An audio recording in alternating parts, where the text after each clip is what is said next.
Hello, my name is Elke and we are here at Borde Blanque. Borde Blanque is a center for yoga, meditation and healing, which Peter, my husband, and I founded 7 years ago. And all year round we offer a wide variety of retreats and courses, and also an international Raja Yoga teacher training of 500 hours. Often our students ask if we have some material for them to practice at home, and that's why this package of videos has been made for you, with yoga classes, guided meditations, and some brief philosophy sessions to give you an outline of what we have to offer here, and to give a little summary of maybe the classes you've had here. So today I'd like to tell you a little bit about what Raja Yoga is about. It's a question I very often get, because in this jungle of so many yoga styles, people don't know which is what anymore. Raja Yoga is one of the most ancient forms of yoga. It's like the stem of a tree from which many branches have sprouted, and those many branches are the many modern styles. Raja Yoga is more than a couple of thousand years old.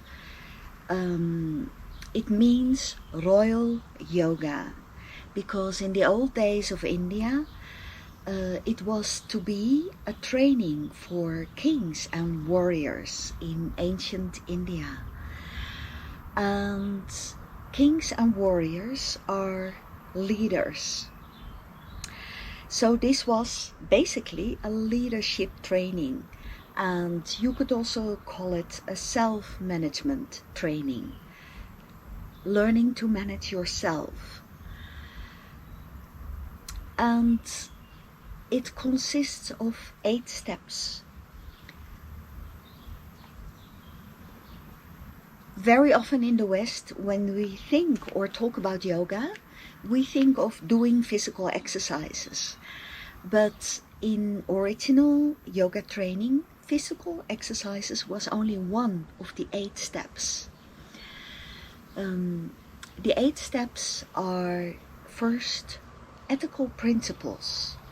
They are about lifestyle, to get rid of habits that do not serve you, that actually inhibit you in your development, and to acquire, to train yourself in new habits, new lifestyles that suit you, that support you, that sustain your growth.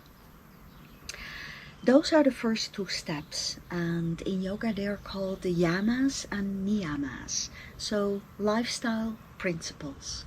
The 3rd step in yoga is asana, and asana are the physical poses, and there are a wide variety of all kinds of exercises that address your whole body, with the purpose to create a healthy, fit, flexible body, strong body, as we all would like to have, and as the old kings and warriors of ancient India were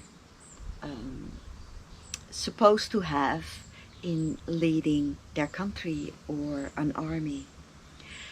The physical poses is what yoga has become famous for in the West. We have a strong emphasis on the physical body, but in the original Raja Yoga, these poses were also meant to be a preparation for the training of the mind. The fourth step in yoga is pranayama, and prana means energy or life force, vitality. Pranayama means management of energy or management of vitality.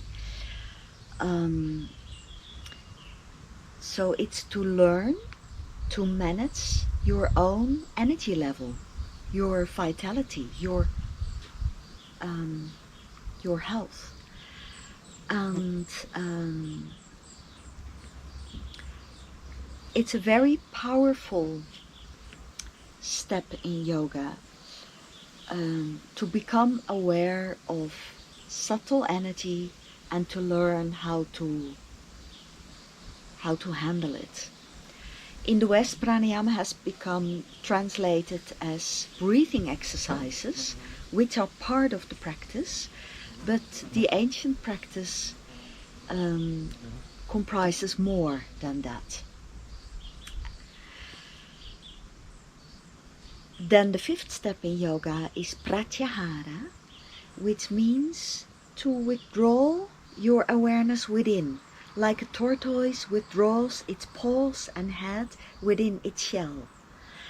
It's like withdrawing from the world to be in your own cocoon, to be in your own space, not to be distracted by all your devices, your social environment, the media, electronics, sounds, impulses from the outer world. And it's a very important quality to develop in our times, especially for children.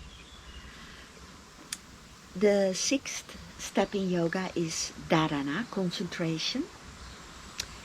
In classical yoga, this is to consciously choose the topic of your focus. That can be your work, your study, your book, or the person who is talking to you. Because how often is someone talking to us while we are thinking what we want to say, or we just think of that we had wanted to call someone, or that we had wanted to finish the job, or whatever is distracting us, either from outside or from our own mind, preventing us from truly listening to each other.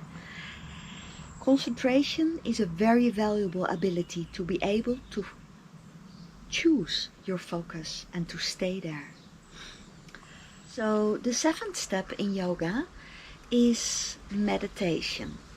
And meditation is a word that is used in the West for all kinds of things that may be a bit vague to people. In yoga, one is very clear about what a meditation is. In classical yoga philosophy, meditation is to have a single pointed focus, like a laser beam, where all your awareness is brought into one point, and that becomes so powerful, like a laser beam that can penetrate through tissues, or like when you want to slam a nail into the wall, the power, the strength of your muscles, of the movement, of the hardness of the hammer is all coming together on the head of the nail, into the point of the nail, to penetrate through the wall. If you can do that with your consciousness, to be not distracted, like to have your awareness withdrawn within, to choose consciously where you want to bring your attention to, and bring all your mental power together into one point, you can penetrate through your own mind, through your own daily thinking. You are literally out of your mind in what in yoga is called the eighth step, samadhi. That's a word in Sanskrit that cannot really be translated into a Western language, I think, but it means a state of oneness. It means to be connected, to be whole. I'll explain a little bit more of that in the little philosophy talks belonging to the different classes.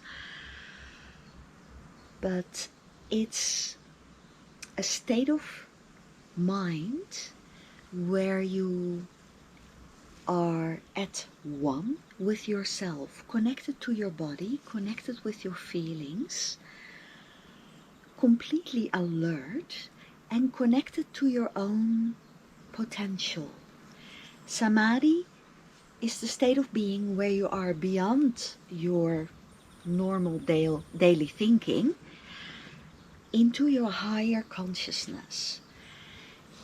The consciousness where you can receive creative ideas, for example, or abstract insights, overviews, where you can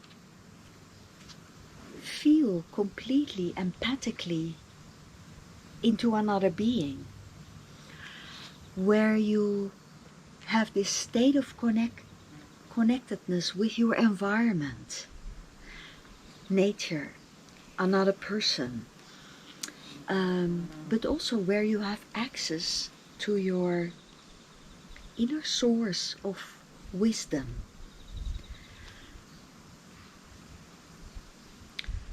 We all have that higher consciousness. It's a matter of consciously learning to tap into it and to be able to use it into daily life. It's not just practicing on your mat and sitting quietly for a few minutes, which is difficult enough for most people. It is something to apply into your daily life. To be concentrated, mindful, we call it nowadays, very often, in whatever you are doing, to be fully present and to use your full potential, because that's what Raja Yoga is about, to live your potential. And that's what made it a holistic, a comprehensive training for kings and warriors.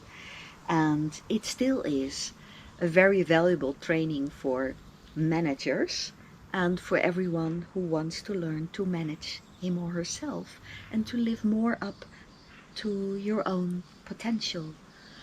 So I hope you will enjoy the package we are making for you, and some of the things I've been saying I'll go deeper into in the little philosophy talks belonging to the classes.